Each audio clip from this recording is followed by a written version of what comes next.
Nós vamos conversar com o desembargador Alexandre Alves Lazzarini, um desembargador muito ilustre, muito erudito do Tribunal de Justiça de São Paulo. Obrigado, Alexandre. Muito obrigado, meu caro Nalini. Assim eu me permito chamá-lo, já que a nossa amizade é antiga e, como dizem alguns, são ancestrais. Aqui é importante e é sempre gostoso lembrar que os seus pais foram amigos de meus avós lá na nossa cidade de Jundiaí. E é um prazer estar aqui com vocês para poder contar um pouco de histórias. Então, o Alexandre tem uma verdadeira dinastia na magistratura. Ele é neto de um desembargador que foi uma grande liderança na magistratura, o desembargador Valentim Alves da Silva, né? Filho de outro desembargador que é uma verdadeira legenda, nosso saudoso desembargador Álvaro Lazzarini. Então é uma terceira geração que tem DNA na magistratura. Para você a magistratura era uma coisa natural ou foi imposição familiar, Alexandre?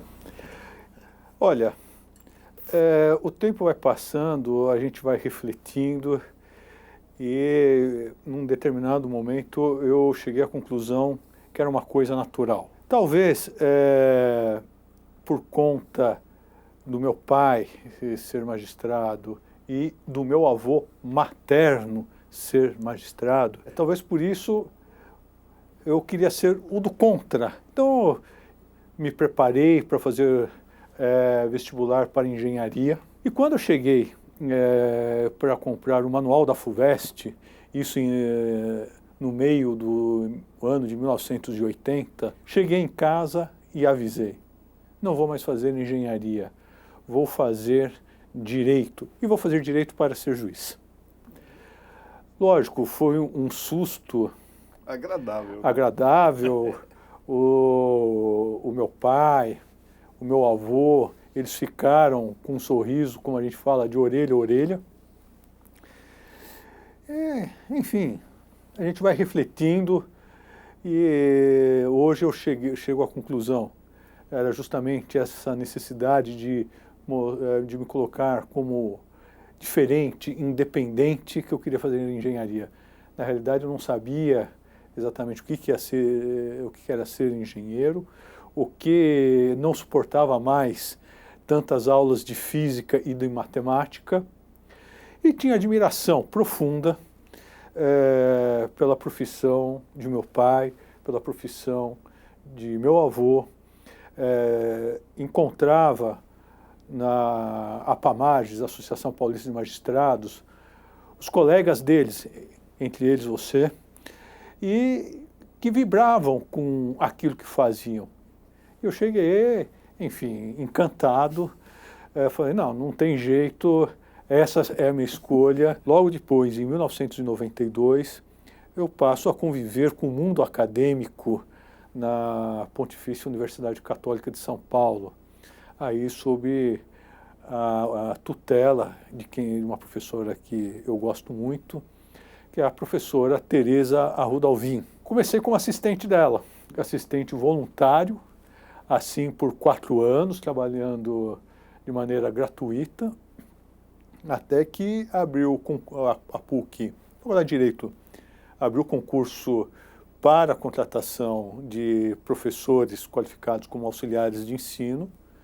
Fiz esse concurso, fui aprovado e de lá para cá, desde dessa contratação, que daí foi em 1996, eu não parei mais de lecionar, e atualmente no Mackenzie. Quando eu vim para São Paulo, eu fui trabalhar como juiz auxiliar nas 2 varas de família e sucessões do Fórum Regional de Pinheiros. Depois de 2 anos já em Pinheiros, eu comecei a lecionar e ter contato com os alunos. A graduação nos traz a necessidade não só de estudar, mas de buscar uma linguagem acessível para os alunos.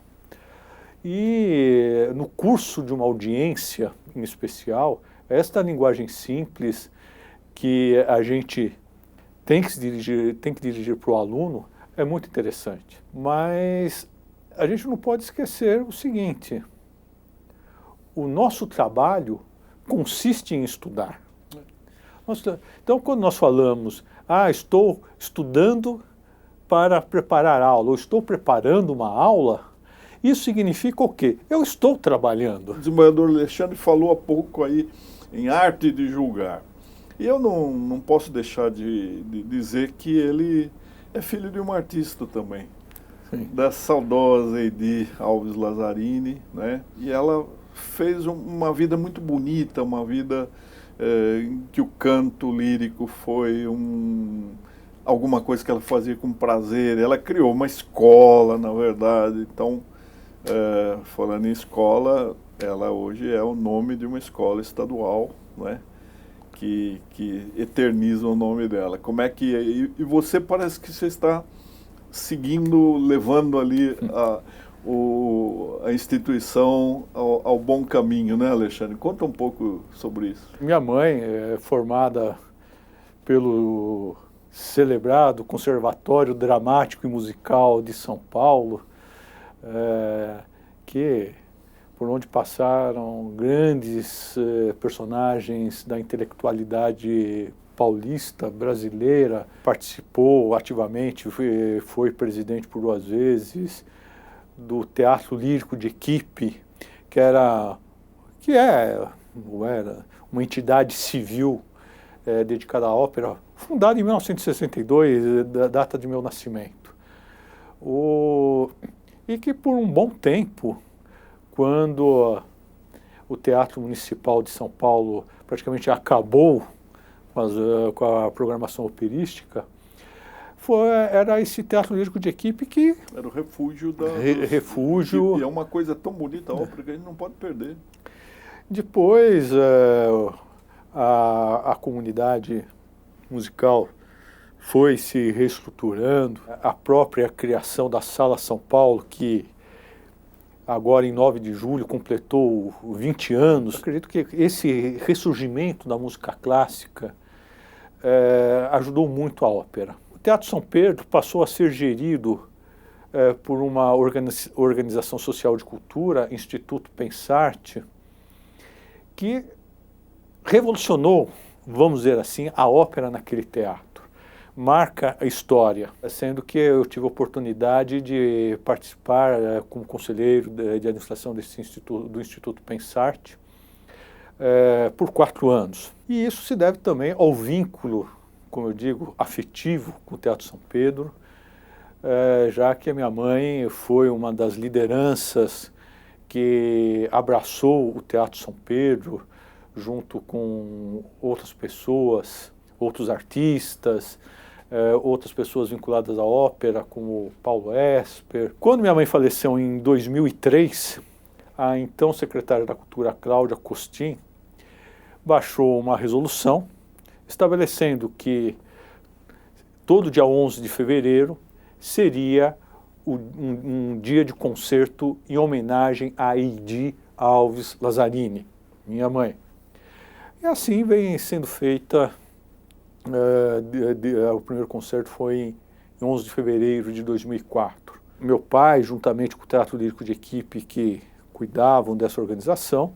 Depois o Teatro Lírico de Equipe, me parece que praticamente encerrou as suas atividades, de fato, não de direito.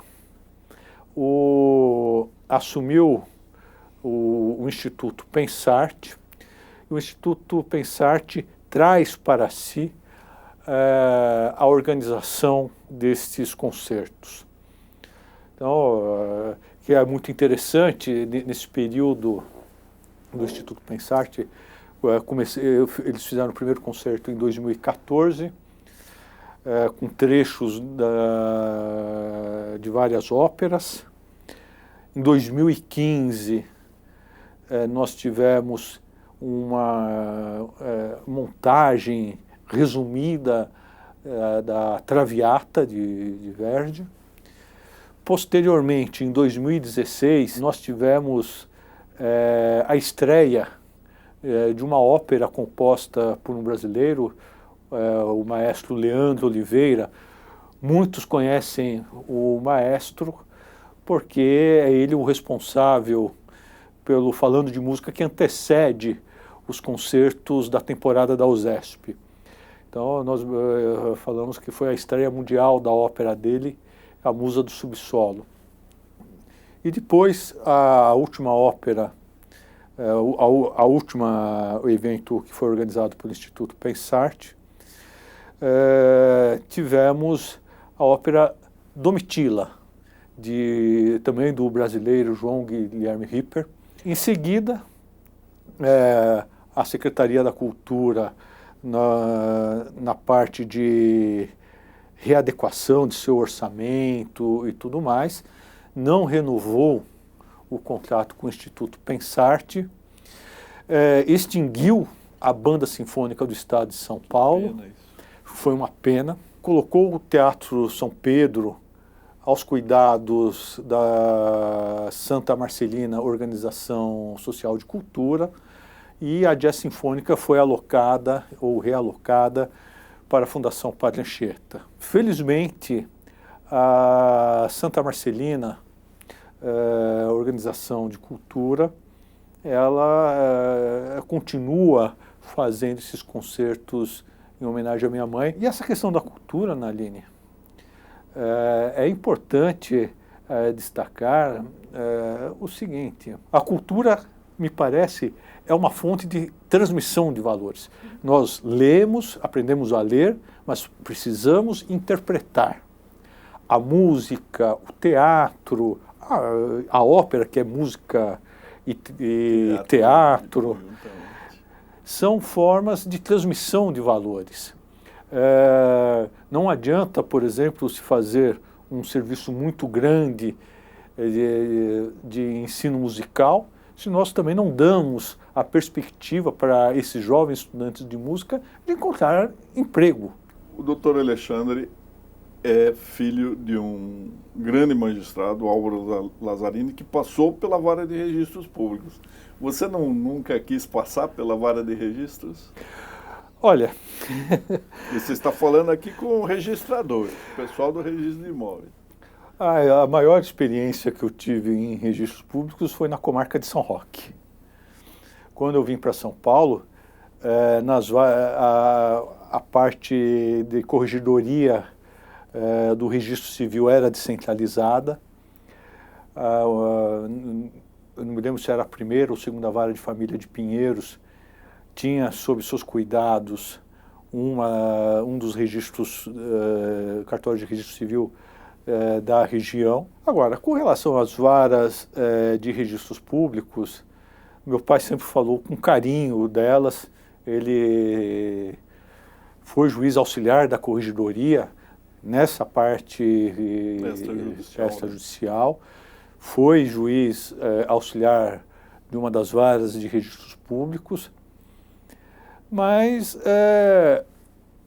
as oportunidades que me apareceram nunca me levaram a um estudo mais aprofundado da questão registrária. Você é só cliente de registro de imóveis. Sim, só cliente de registro de imóveis, não tem jeito de escapar, né? Alexandre, o que você diria para os jovens que estão ali sabendo que o mundo está se modificando rapidamente e eles precisam aurir daqueles que têm experiência, como o desembargador Alexandre Alves Lazzarini, para poder vislumbrar um horizonte aí? Eu começo lembrando, Naline, o nosso querido amigo, poeta Paulo Bonfim, que nos deixou há pouco tempo. Ele sempre dizia, e diz isso com todas as palavras naquele poema dele, Navegantes. É algo que ele, quando nós íamos muitas vezes conversar com ele, ele reiterava. Nós ficamos dentro de uma sala com 4 paredes, mas que essas salas de 4 paredes, o nosso traje formal, não seja a prisão do nosso conhecimento, não seja a prisão da nossa vida. aquilo que nós falamos, a leitura, aumenta os nossos horizontes. Aumentando os nossos horizontes ao aumento da nossa curiosidade, da nossa busca de conhecimento. A matéria técnica é importante, mas a matéria técnica, nós temos um grande concorrente que vai se aprimorando cada vez mais, que é a tal inteligência artificial. Querendo ou não, me parece, a matéria registrária talvez leve a esse cuidado. Então, nós temos que demonstrar algo que tenha necessidade de um item especial nosso. A máquina não substitui. A máquina não substitui. Sentimentos, valores. Nós temos questões, e como curiosidade, esses problemas envolvendo esses sites de buscadores, onde havia uma determinada direção ofensiva para um credo religioso. Quando digitava isso, aparecia algo ofensivo, pelo menos para todos nós cristãos. Aí esse site de busca disse, não, mas é um site, não temos como mexer. Mas, espera um pouquinho, se aí quem cria os algoritmos é o homem pode certamente criar seus filtros. Vai dar trabalho, vai dar despesa, lógico, mas são coisas que aí essa sensibilidade de valorar o certo e o errado muito além daqueles, como dizem, estándares jurídicos, aí é a pessoa humana que vai valorar. Aí é a pessoa que não está satisfeita com a repetição que vai conseguir assumir alguma coisa. A pessoa satisfeita com a repetição, eu sempre fiz assim e assim deverá sempre ser feito, essa é plenamente substituível. Vai ser descartada. Não é? Desembargador Alexandre Alves Lazzarini, muito obrigado pela sua entrevista. Eu tenho certeza de que os jovens gostaram e vão repetir, vão refletir. O mais importante é que eles reflitam, né? Sem dúvida. A reflexão é muito importante. Inclusive, outro dia, lendo um texto sobre Rui Barbosa, escrito pelo professor Celso Laffer, ele lembrava um trecho da Oração aos Moços, em que Rui Barbosa parece que dizia algo mais ou menos assim: nós, depois da leitura, devemos guardar um tempo para refletir, ou seja, para assimilar e valorar aquilo que sobre aquilo que nós lemos, de modo que se transforme em alguma coisa útil e não somente algo que fique guardado para nós e não gere qualquer benefício para qualquer pessoa. Muito obrigado a todos e até a próxima.